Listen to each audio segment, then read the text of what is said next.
You have found Authentic Business Adventures, a business program that brings you the struggle stories and triumphant successes of business owners across the land. We're locally underwritten by the Bank of Sun Prairie.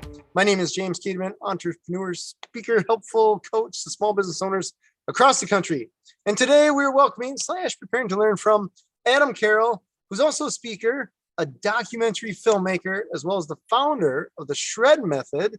And if I remember correctly, this is to help people get out of debt. Is that right, Adam? That's exactly right, James. And I know we're gonna have a lot to talk about because you and I have, sounds we're like simpatico here.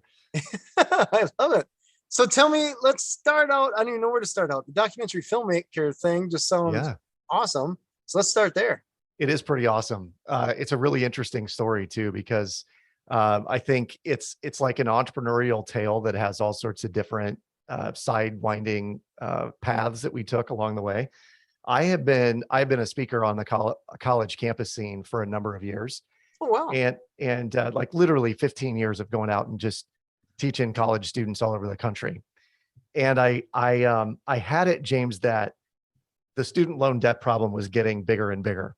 Mm. And I was hearing from students that they'd say, oh, I have 20,000, then it was 40,000, and then it was 80 or 90,000. I heard kids have 125 grand for a bachelor's degree.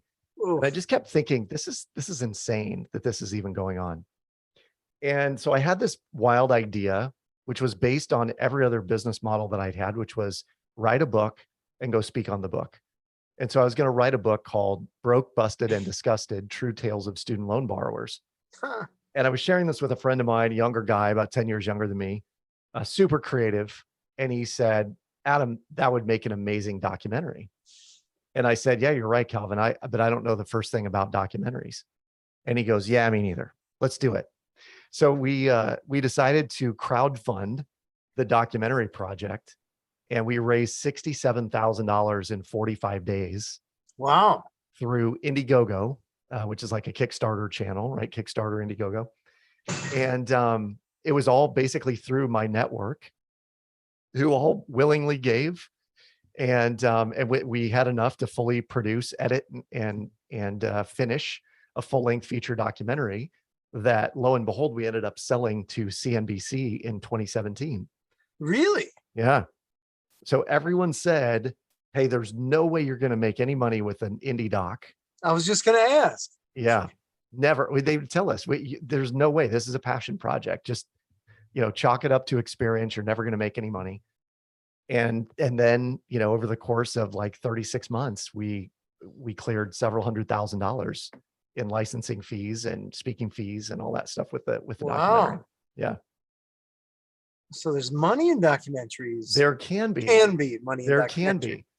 And I would say that there is also this subset of documentary filmmakers that want to support every other documentarian out there. So just the fact that we were doing one, we were getting outreach from all sorts of people who had also been on Indiegogo building documentaries, telling us tips and strategies and what to do's and what not to do's. So even that was kind of awesome, because we got in with people who are doing documentaries on, young doctors who are committing suicide and oh, wow, all sorts of these things. So, all right. Yeah. Dang, that is impressive. Yeah. So that, I guess, how much time did that take? Was that just a part-time side hustle thing, or is this like quit your job, devote all your life for the next 7 years to this thing? Yeah, this is a really astute question, because when we started, we thought, oh, we'll shoot, edit, produce it, and we'll be done. And then I was listening to a podcast by this gentleman who was a screenwriter out of LA, and he was working on a book, kind of a manuscript of his own. And his agent said, hey man, don't do this unless you're willing to spend 2 years doing it.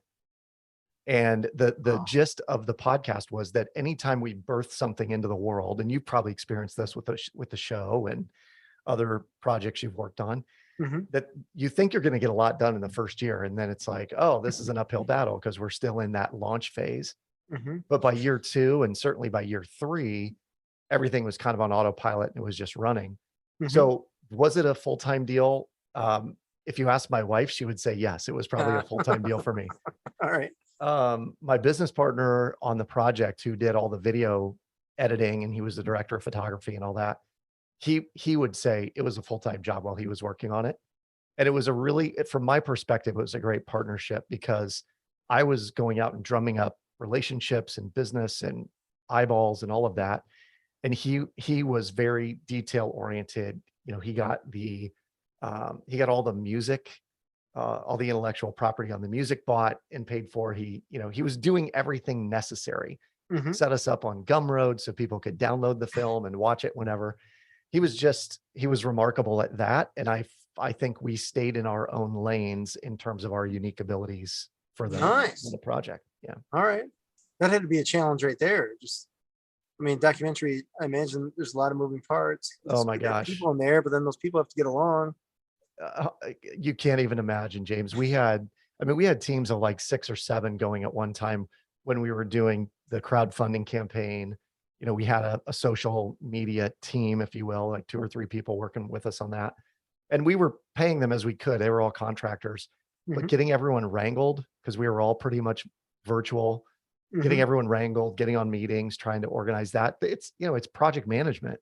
Yeah. And it's like a really valuable skill once you've gotten some practice on it to use it in real life. Yeah. But it was such a blast, looking back, like that's just one of those things that I look back and go, we did that.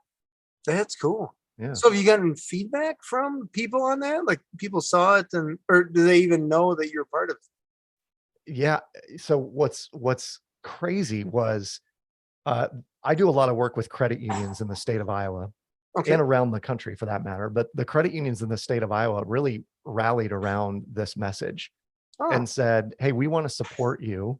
So what does this look like?" And I said, "Well, we'd really like to get sponsorship to put the movie in every high school in the state."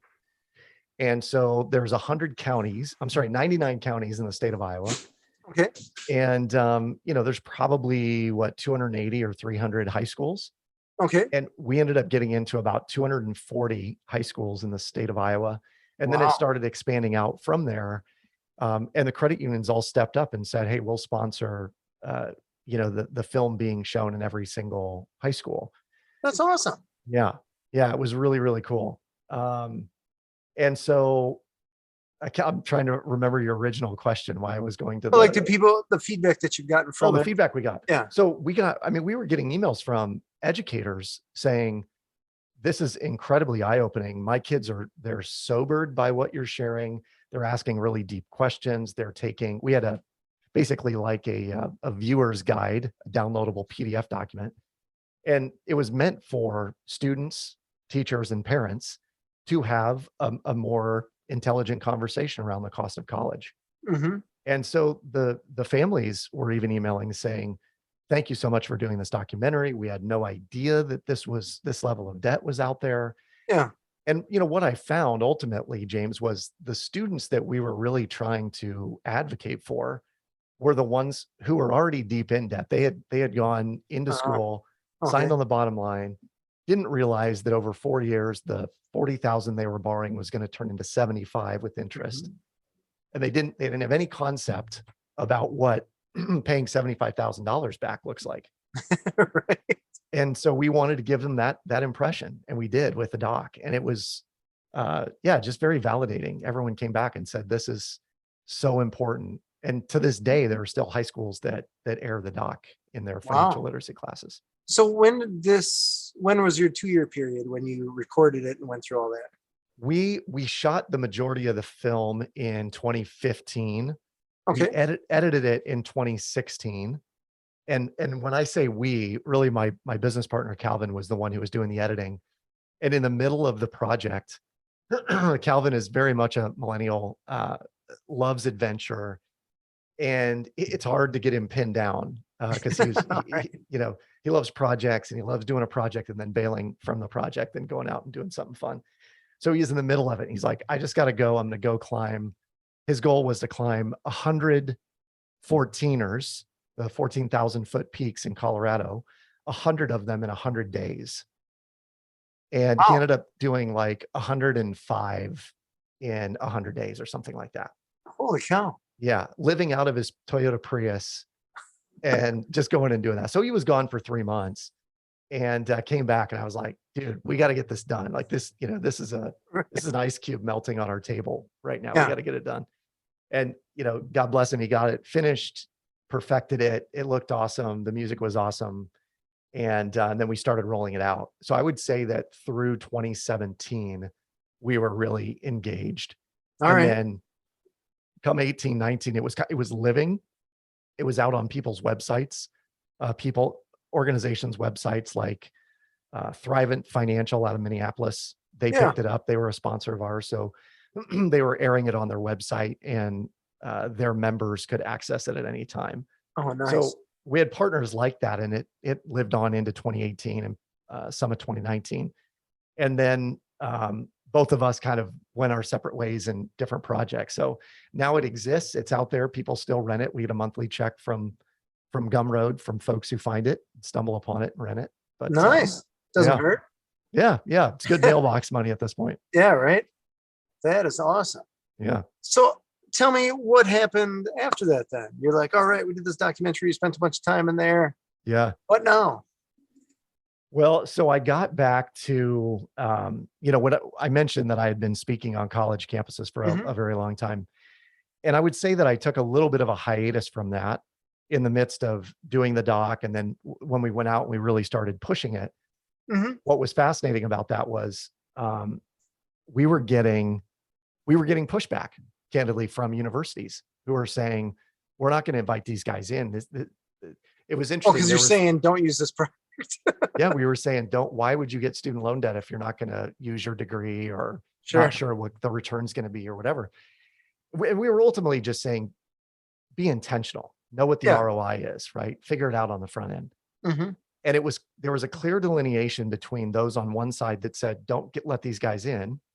And the other side of the coin or the line that these people were saying, this is really important. We're always going to get students, but they got to know this stuff. Right. So the number of college gigs I did was going down, and the number of more commercial projects I was doing was going up. These were speaking engagements around, some of it was around financial literacy, some of it was around leadership, high performance type topics. And then, of course, lo and behold, in 2020, the wheels fall off of society. Right. And I think many entrepreneurs, and I would love to hear your story on this, many entrepreneurs probably were left standing there going, okay, well, what now? What do we do? How do we adapt? And this is going to be a very broad brush statement, but I think the reason that we become entrepreneurs is because we have the ability to pivot and flex quickly. Totally. And It's so a huge part. Yeah. Yeah. And so, we sat back, and I say we, was one of my operations people and I, we were just kind of sitting back one day saying, okay, so it's March, it's April, the calendar is becoming clear for the rest of the year. What should cancel this everything? Everything, literally, like tens, if not hundreds of thousands of dollars of business just up in smoke. And I said, what do we have? Let's assess what we have. Well, we had the doc, we had, I have a couple of TED Talks that are out there. One went viral. So what could we do with that? I had, Nice. and then we started digging into some of the product or intellectual product that we have. And the shred method came up, something that I'd been sort of limping along with it, telling people about it. And we decided to really dive in headlong and make it hum in 2020. All right.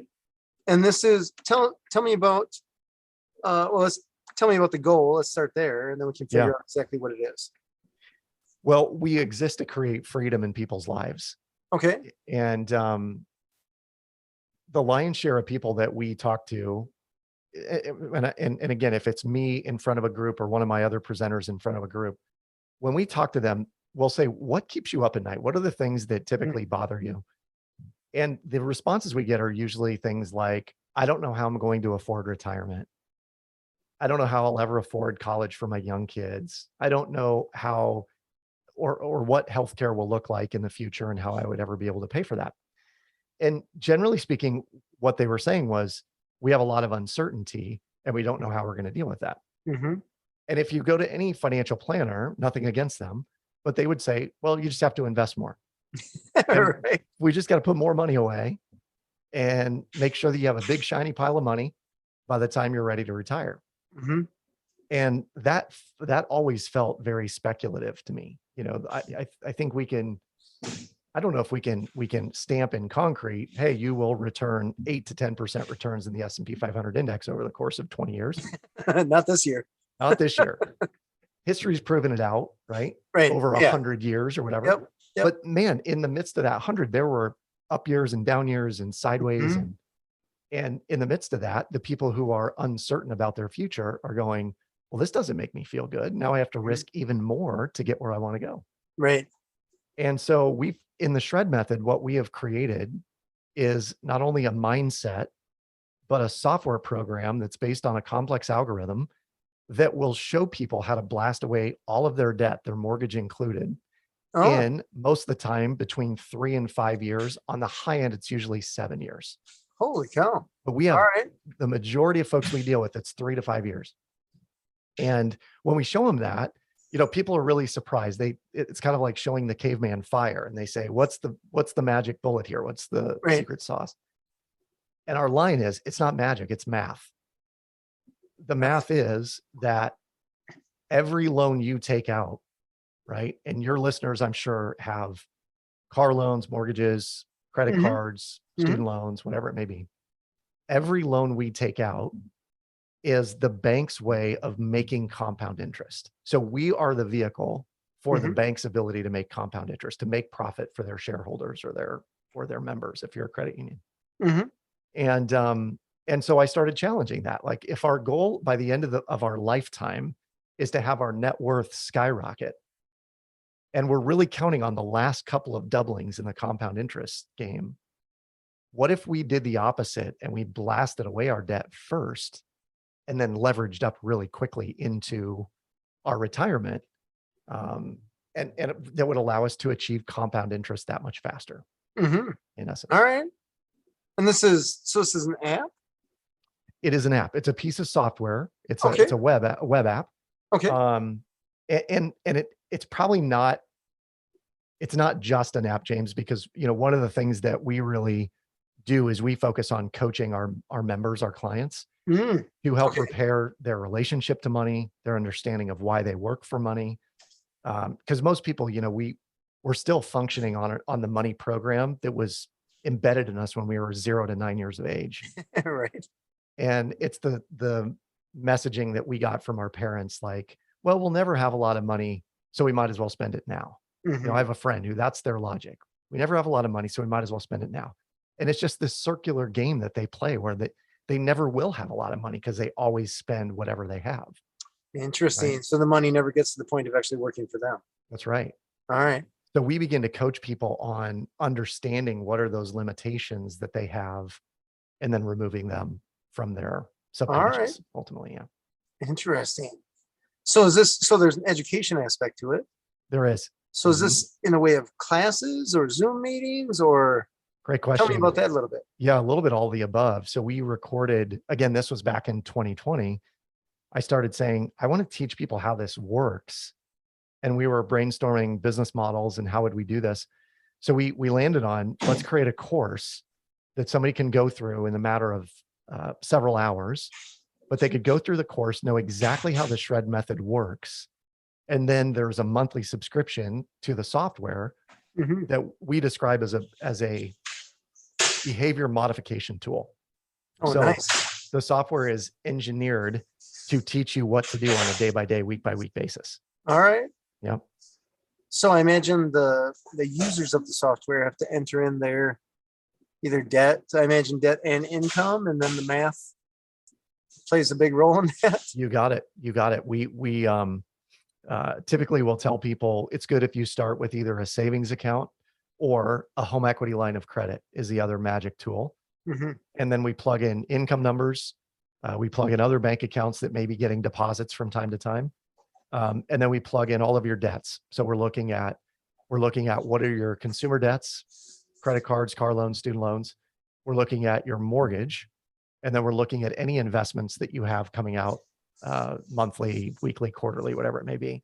Because we want to not only, we're looking at the entire picture, James. So it's not just how do we blast away debt, but if you're trying to build wealth over the long haul, what is the most effective way of doing that?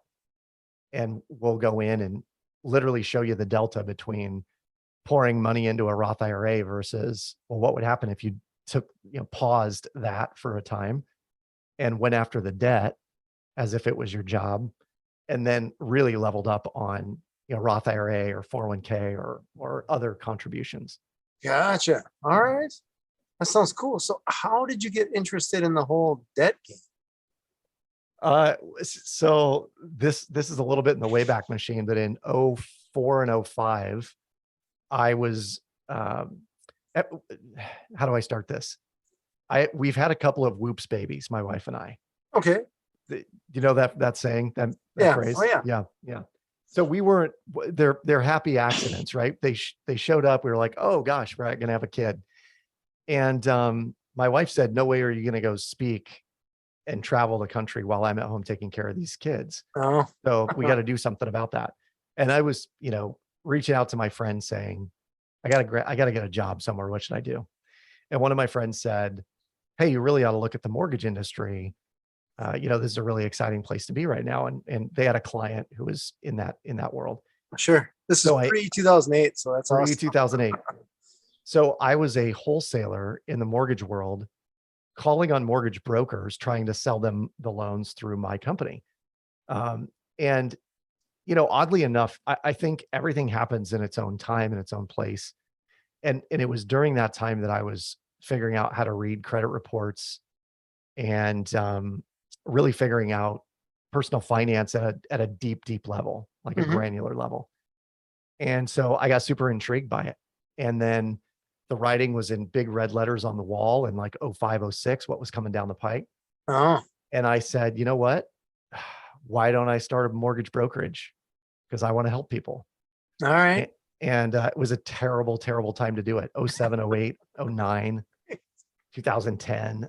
But I did it for 4 years and we had a very successful mortgage brokerage Wow. for, the better part of 3.5 years. And then I started realizing we were saying no to more people than we were saying yes to. Mm. So underwriting got really tight.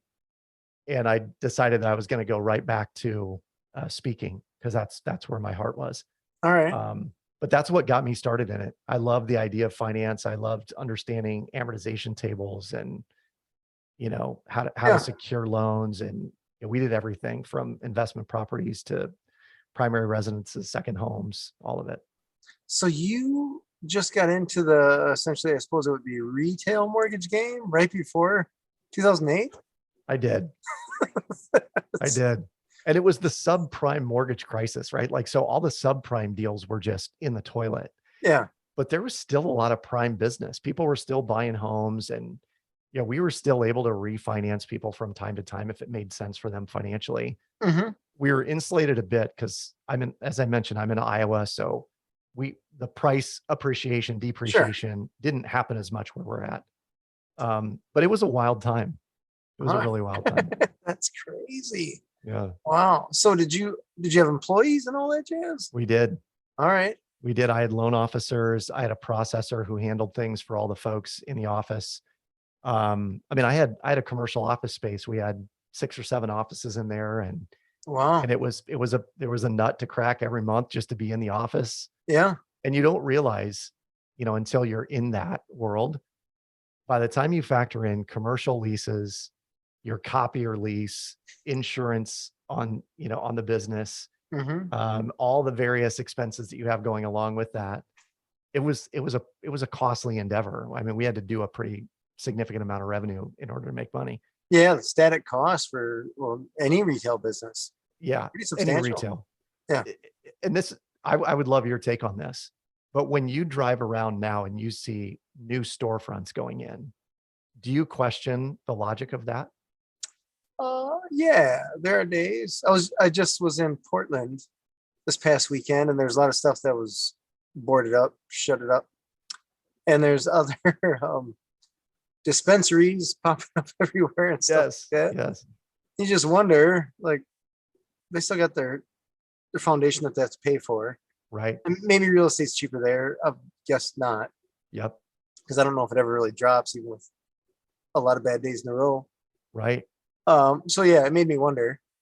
Because I guess from my point of view, I also wonder, about the just you have the expense of the building, the insurance, all that kind of Right. stuff. Now you still need either you or and employees in there Right. that you're paying for a time to be there so that when the Yep. retail people walk by and walk through the door that there's someone there to take care of them. Yep. So it's a lot. It's a lot. I do that math in my head all the time. Like that place has to be 2 grand a month or Yeah. 5 grand a month or whatever. I think about that. We just went there's a fundraiser at some sub sandwich shop for my kid's school. And I remember it was just three of us, myself, my wife, my kid. We laid down $50 at that place for just like sandwiches and drinks. Yeah. Like, what in the What world are just in these happened? sandwiches? Yeah. Right. And I'm like, well, you look around, this building wasn't free. So it's just one of those like a sub sandwich. That's where we're at now. That's Totally. crazy. There was a case in point too. There was a storefront not too far from us that they moved in. They were probably there 6 months, maybe 9 months, and then moved to a different location. And we drove through the shopping center, and my wife said, "Oh, look, that boutique is gone or whatever."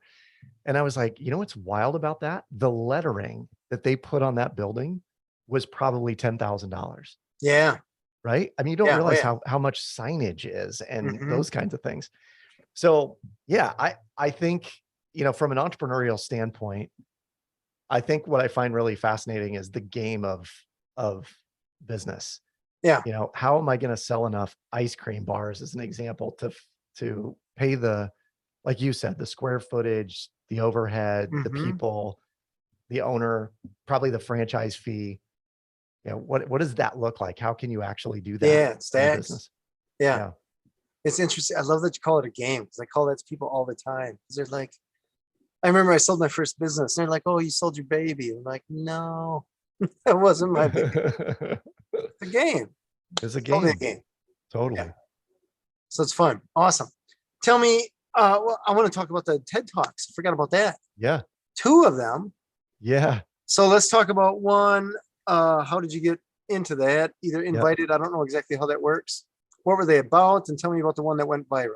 Yeah. So it all starts with a conversation I was having with my mastermind partners. And we were talking about our businesses and the way we structure mastermind meetings. We would do, 15 minutes of here's what's going on in my world. And then about 45 minutes each.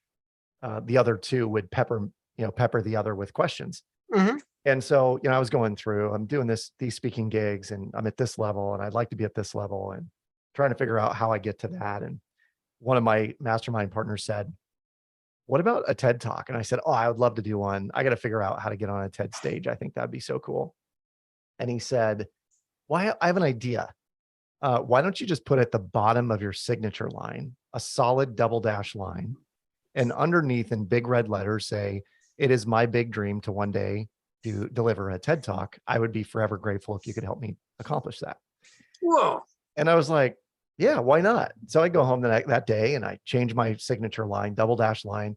It's my big dream to one day or do a TED talk in big bold red letters. I'd be forever in your debt if you could help me do that. And I just started sending emails out like normal, not paying any attention to what's on my signature line. Most people Hmm. don't. And about 6 weeks later, James, I get an email out of the blue from a student whom I'd presented to at the University of Wisconsin, Milwaukee. Oh, nice. Just down the road. Yeah. And his name is Aaron. And Aaron emailed me and said, "Adam, I'm on the curation team for a TEDx event that's happening at UW Milwaukee. And you were the first person I thought of. Would you be interested in coming and delivering?" And I'm thinking, surely I have to try out or audition or send in a whatever. No, he had the selection ability to just say, "I dub thee worthy of Oh, having a nice. TEDx talk." So I prepped and prepared and did all the homework and read the books and all that stuff to get a TED talk ready. And went and delivered it. And it was great fun. It was very nerve wracking. There were only like 150 people in the room, so it wasn't a huge audience by any means. Yeah. Um, but the video quality was not great. Oh, And no. so I'm watching them video it, and I was like, this is not going to go viral. This is not really probably going to make much of a splash on YouTube. But the topic of it was called The Changing Economic Realities of College. And All right. looking back, I would completely rewrite the headline because it wasn't clickbaity enough. Yeah, Right. right. But at any rate, I delivered the talk. They put it out there. It was getting, hundreds of views. I think now it has like 25,000 views, maybe. All right. Um, and so I get done with that. I was like, well, hey, I did it. I'm excited. That's one more thing to check off the Sure. list. Check on the box. Yeah. That's right. I go home, not 3 weeks later, I get an almost verbatim email from a woman who had also seen me present, who is now a master's candidate at the London Business School. Oh, And she sends me an email. Her name is Sarah. And Sarah sends me an email and said, Adam, I'm on the curation team for this TEDx event at the London Business School. You were the first person I thought of. Would you be interested in coming across the pond and delivering? Let's talk. huh. So I reach out to her and I said, tell me, what do you need to know? What do I need to do? I'm interested. And she said, listen, just give us a couple ideas on what you want to talk about and we'll choose, and then you can go from there. So lo and behold, here comes my second one. And the topic of this one, James, I was kind of like trying to figure out what it was going to be. And I had this idea rolling around in my head that I wanted to play a game of Monopoly with my kids with real cash. Oh, And so I went to the bank and I pulled out $10,000 in American currency and all the denominations of bills you'd find on a Monopoly board. And I went home on a Sunday and I set up cameras and we played a high stakes game of Monopoly. I guess. And then I started building out the talk based on what I learned from the game of Monopoly. And that became the talk that went viral. And it went from, literally had 0 to 1 million in like 9 months.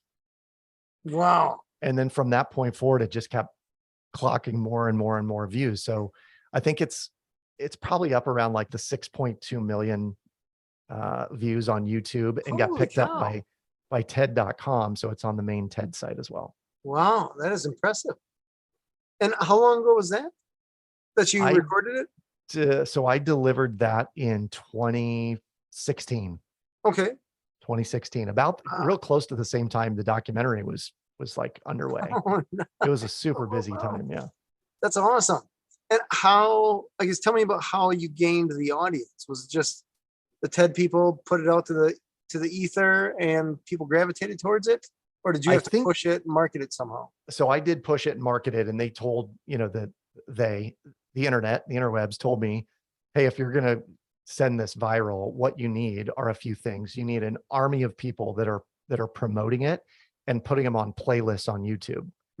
Because the more those TED Talks get on a playlist and they're pushed up in the algorithm, so they're shown more and more and more. Yeah. So I have this idea known as the Power 100 list. And these are the 100 people in my life that like, love, and respect me. All right. And now my list is like 275. So I keep adding to it. When I meet someone, I say, hey, could I put you on this list? When I need something like a little marketing juice or promotion of something, I reach out to them and then they will push it for me. And I'll give them like, hey, if you would go do this step by step, and I've put together this pre-report, or I'm going to give you a copy of my book or whatever it may be. Yeah. And ultimately what happened was it started getting shared. The views went up, the commentary. So the comments on a YouTube video will also help spike the algorithm. Oh, just volume or? Yep. So it's the number of comments and the number of comments under comments, like sub comments. Oh, wow. Okay. And the conversation rolling. That's exactly right. So what was fascinating was this one, I think I titled right. It was titled, When Money Isn't Real, the $10,000 Experiment. All right. And we got this, we probably got 3 or 4, Reddit user groups on the string that were talking about, it's all fiat currency anyway. It's fake money. Money isn't real. So they went down that rabbit hole. Right. Then we had some people who were like, oh, it must be nice to be part of the 1%. What an asshole this guy is. Sorry. Right. What a jerk this guy is.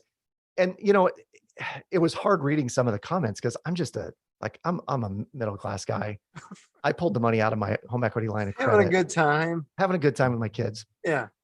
You But say then your there were, kids got to keep it, right? Like you got to go back there. so they got an award for first, second, and third. They didn't get to keep their winnings, but All right. it was more money than they'd ever seen in their lives. I mean, just Yeah. I think my son won. He had $6,300 in cash in his possession. Nice. You know, at the All time. right. Good for him. So I think there were a number of factors that really pushed it viral. Without question, the fact that it was done at the London Business School Mm. had a little bit of cachet to it as well. Okay. And candidly, I think it was a pretty good talk. Like I really worked hard on it and Yeah. Sounds good. tried to intentionally hit every single word the right way. Yeah. Yeah. That's cool. That is very cool. So then do you get a nut every time the thing is played? Nope. Or it's just Nope. All owned by get a Ted. nut or whatever? All Okay. owned by Ted. Ted gets all of the commercial revenue Gotcha. from their channels. Yep. Okay. But I will say there was, I would be remiss if I didn't say there has been business that's come from it. I've had, I bet, yeah, it probably open some doors yep, or bring groups that some have reached awareness. out and said, "Hey, we want to have you come present it at our, Yeah. our group or whatever." So That is it's cool. been great. So you've done a lot of stuff, the presentations, the talks, the software, all that jazz. When did you first start your own business? Well, this particular business, I mean, technically I opened my doors in 2004. So Oh, wow. Okay. I've It's been been a doing this while. for 18 years under the Nice. same C Corp. All right. The C Corp has had a number of DBAs and, pivots and twists and turns. Sure. But for the most part, I've operated as either a solopreneur or as an entrepreneur Okay. since 2004. Wow. And what was your first business way back then? It was, so the company is called National Financial Educators. Okay. And the idea was and again, I say I had a business partner at the time. He and I had self-published a book called Winning the Money Game.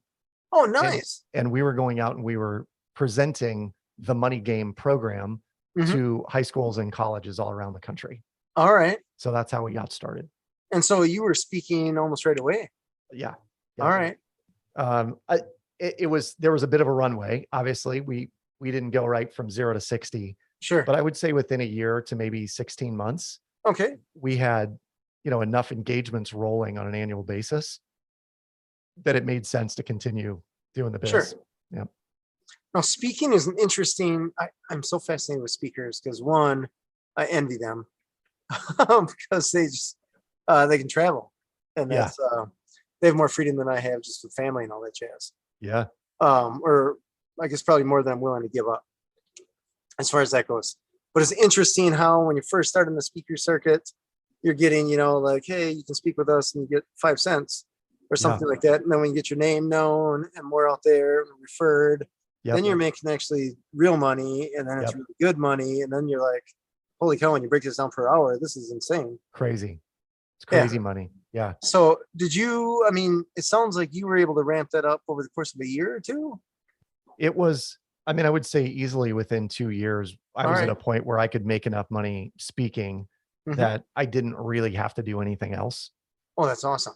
And, in all honesty, James, one of the things that I've always wrestled with, and my resume would play this out, is that I get bored easy. And so in between speaking gigs, I'd be like, well, I'm going to start doing this. I'm going to start a YouTube channel, or I'm going to do this documentary project, or I'm going to write another book. Yeah. And I'm sure it's driven my family crazy a little bit because I always have my hand in something. But I like it. To me, it's a little bit like a lab, for playing the game of business. It's always, it's always on for me. But I will say that my ideal, and as I look to the future, I'll deliver somewhere between 25 and 45 engagements a year. Okay. At a level high enough that will more than cover all of the needs of my family and provide for a secure retirement and all that. Yeah. And I think my goal is just to become, as good, if not better than the best of them out there. Nice. And so I'm always honing that craft because I think it'll be with me forever. Very cool. Very cool. Yeah, it's interesting. Every entrepreneur that I meet seems to have just a plethora of ideas. Yes, And the challenge is not necessarily starting one of those things, picking which one totally. and Uh, just quelling that. Put away those 999 so you can work on that one. oh my A gosh. thousand ideas you have in a day. And I wish I had been implanted with that knowledge 15 years ago, Oh, because I probably would have like gone, no, not yet, no, not yeah, yet, not this sure. one, not this one. This is what I'm off, what I'm on, and what I'm after. Um, Think and Grow Rich. I mean, the book by Napoleon Hill, Great he book. describes it as definiteness of purpose. Ah, And I all think right. the most talented entrepreneurs among us just have 100% definiteness of purpose. They cannot be swayed from whatever path they're on. Mm-hmm. And I really love that. I mean, I think that's an amazing, it's an amazing feat, and something I think every entrepreneur should really hear and double down on is, if you know exactly what you're doing, just go do that and don't divert from it. Yeah, there's something to be said about the power of focus. That is for Hmm. sure. Hmm. So for sure. So the oh my gosh, my brain. The shred method. I'm sorry. Yeah. The software is a web page that they go to and with a paywall, I imagine. Yeah. Yeah. So Something like in that. actuality, the shredmethod.com has all sorts of free tools, resources, guidebooks, Oh, downloadables. nice. We have a savings tool that, if you can go to the shred method, you can plug in your simplified data, your income, your expenses, your mortgage, Hmm. and it'll spit out, here's how fast you could be out of debt. Oh wow. And what I often tell people, or my team tells people, is that's not even the whole story. That is enticing, but we can juice that even more and show you how fast you could be out of debt. And in all honesty, James, for some people, it's not about being out of debt. It's more about just creating efficiency with their income, Mm, so they get to keep more of what they're making on yeah. a, on a day by day, week by week, month by month basis. What are some of the mistakes that you see people making, just more or less universally, that where they end up in these financial, Yeah. we'll call them dire straits, but even financial challenges? I this is kind of my overarching philosophy, but I think we live in a banker's business model. Mm, And I referred to it earlier, that we are their compound interest leverage point. hmm. And the more debt we're in, the more wealthy the people who are loaning that money out become. Sure. And if we never challenge that notion, then we are doomed to pay the compound interest that that debt requires. And so one of the things that I see people doing is, and I should trademark this, but they payment themselves into a corner. All right. And what I mean by that is, they'll say, well, I can afford the payment on that, so yeah, I'll get Sure. that. And then All right. before you know it, you have so many payments, you're backed into a corner. You can't do anything else, Oh, because those gotcha. payments have you locked down on, your current income or your Okay. current lifestyle. Sure. And I think when I mentioned that we exist to create freedom in people's lives, freedom and flexibility are all about having discretionary income and time. Hmm. And if someone Money is and time. working, money and time, and if someone is working their tail off to make money, to make payments, to pay the banker, Hmm. then they have no money left and they have no time. Yeah. Therefore, they have no freedom. Hmm. And with the shred method, one of the things that we're trying to do is help people get really lean in their bills. So we minimize all their payments. We pay off credit cards, car loans, student loans, and eventually the mortgage. And when you're lean and you have access to the money, so there's a ton of liquidity, and you don't have to get someone's approval to get access to it. You don't have to go back to the bank and get it approved. Hmm. Then life's your oyster. You want to take a All month long right. vacation, you can do it. You Yeah. want to take time off at work and you got 2 weeks, take 2 weeks. And don't sweat the, like, oh my gosh, how am I ever going to afford my bills if I go do this? In my mind and in our team's mind, this is our goal. We want to help people understand that there is a different side that you can live on, Hmm. that is full of freedom and options and, flexibility. Nice. But it requires you have to have a different mindset around Yeah. debt. Yeah. Right. It's interesting how, I guess, for a lot of things, that can be a tool. Yes. I think I'm trying to think. Grant Cardone said something about, if the debt is making you money, then Right. it's justified. But if it's not Yep. making you money, don't do it. And that's how I feel about pretty much all debt. I'm not averse to leverage at all. We use leverage, but we use leverage like Grant Cardone does to make money. Yeah. And I think that's the distinction is, and even the house, people will say, well, my home is my biggest asset, or Robert Kiyosaki said, your home is a liability. It takes money out of your pocket. Right? Right. But I can make a point that my wife and we blasted away our mortgage in about 3.5 years. Wow. We redeployed $200,000 of that into an investment that generates about $800 a month, Nice. which coincidentally is about what our mortgage payment is every month. All right. So we live rent-free Yeah. right, in our home because we blast away the mortgage, deployed $200,000 in investment, and the money from that investment pays our mortgage payment. Oh, very cool. At the same time, we're shredding, so we'll knock out the mortgage in no time. And the investment that we made in 3 years' time will return all of our investment plus another $50,000 to $75,000. Yeah. And if you do that enough times, you can create financial freedom in short order. Right. So I view my home as one of my greatest assets because I'm looking at how do I deploy equity from my home into something that generates cash flow, Right. allowing me to be more free and flexible. Yeah. It's a tool. It's a tool. As long as and I suppose just like with any tool, you have to know how to use it. That's exactly right. Otherwise you'll end up smashing your thumb or far down. You want to take the analogy. That's exactly. Yeah. If you don't know how to use a hammer, you'll hurt yourself. Yeah. Yeah. Interesting. Tell me, how do you market the shred method? Because that's going to be one of a bigger challenge. It is. The way it was originally started was there was a B2C and a B2B model. So the B2C model was we would go straight to consumers and we would just sign up users. And in my ideal business plan, the 5 to 7 year plan, we will acquire 10,000 monthly users, 15,000 monthly users. And because of the monthly subscription fee, we'll be an acquisition target to some firm. Oh, like, nice. Hey, we want the revenue, right? Okay. And or the data. Yeah.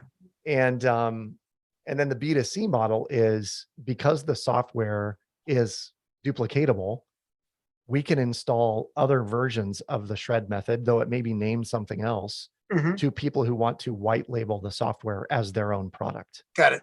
Okay. Yep. So in that case, we would go to financial advisors, insurance agents, mortgage brokers, you name it. And right now, the way we're marketing for individual users, we found great success going into communities where the leader of that community is already on our side because they really like the product. Okay. And they go to their tribe and say, these guys are awesome. You really need to check this out. Oh, and by the way, we have this discounter deal with them, and we'll get, dozens of people signing up. Gotcha. All right. Through those means. Super cool. What have been some of the challenges putting this thing together that you maybe didn't foresee? I'm not a developer, so understanding code is interesting. Yeah. And probably not so secretively, we have an Indian development team that are brilliant. They're really intelligent folks, but they work opposite from us. They're at work at night when we're sleeping, and we get up and do a 7 a.m. call, and then they go home and go to bed. That's been challenging because you got to figure out how do we project manage something where we're working opposite time zones, but we still need to get stuff done in short order. Yeah. But they're all fun, exercises and hurdles to jump. Right. So was it hard to find developers? Well, yes and no. I always rely on referrals and people I know and, Gotcha. the experience of others. Okay. So I reached out to my network and I just said, I'm looking for this. Okay. And one of my, another mastermind partner reached out and said, I think I have the company. They do this. All right. They build white labelable software. So companies that want to white label what they do, they do that. And, all right. And it's been a good fit. Nice. Yeah. Very cool.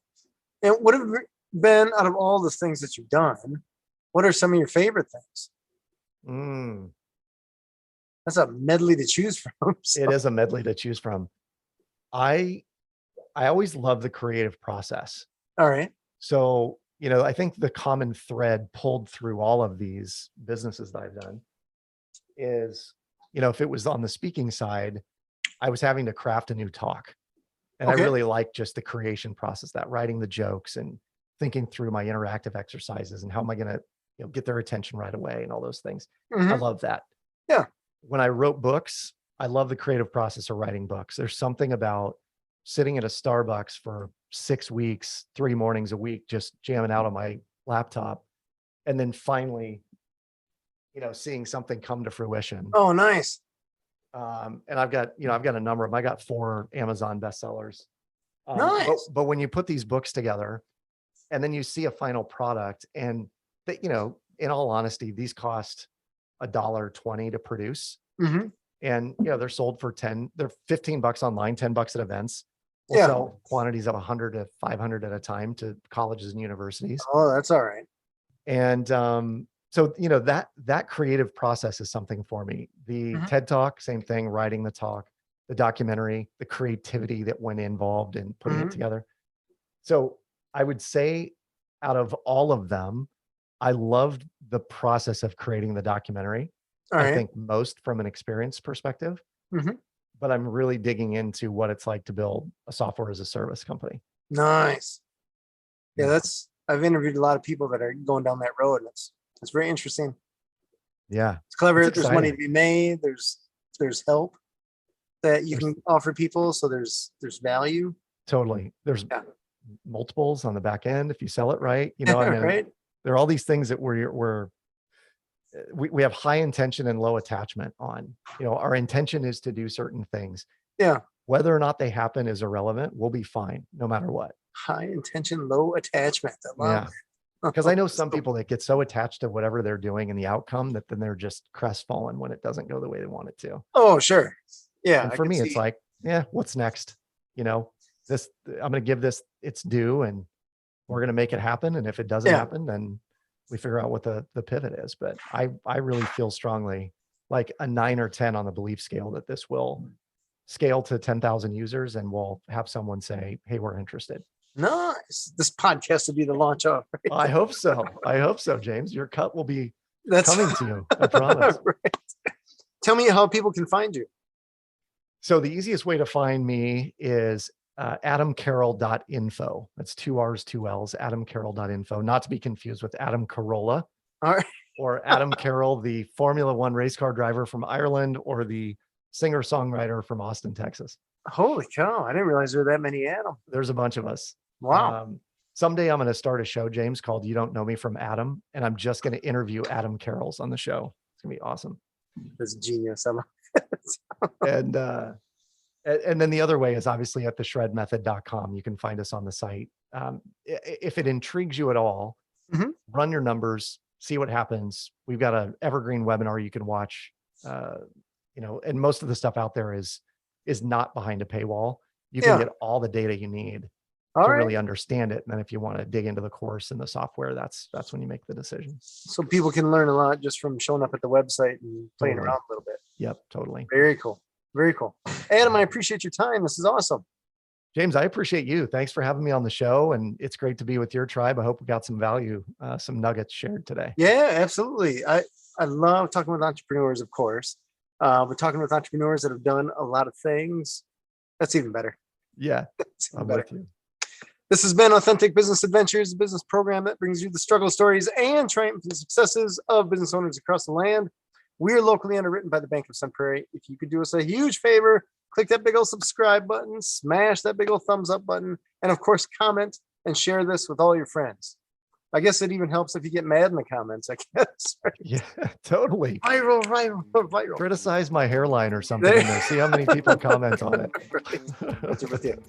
My name is James Kademan, and Authentic Business Adventures is brought to you by Calls on Call, offering call answering and receptionist services for service businesses across the country on the web at callsoncall.com. And of course, the Bold Business Book, a book for the entrepreneur and all of us, available wherever fine books are sold. We'd like to thank you, our wonderful listeners, as well as our guest, Adam Carroll, the documentary filmmaker. Oh, can you tell us what's the name of the documentary? Yes, the documentary is Broke, Busted, and Disgusted. And can people find that? somewhere? They can find it. Yeah. If you go to brokebustedisgusted.com All right. and you go to the download link, you can actually download or watch the video in real time. And I think it's $3 or something like that online on Gumroad. Nice. Yeah. Very cool. Super worth it. Watch it with your kids. Awesome. And then the founder of the Shred Method. And tell us the website for the Shred Method as well. Yep. The Shred Method can be found at simply theshredmethod.com. And we have a savings analysis and a HELOC guide that you can download for free. All sorts of goodies out there. Nice. Super cool. Past episodes can be found morning, noon, and night. The podcast link found at drawincustomers.com. Thank you for listening. We'll see you next week. I want you to stay awesome. And if you do nothing else, enjoy your business.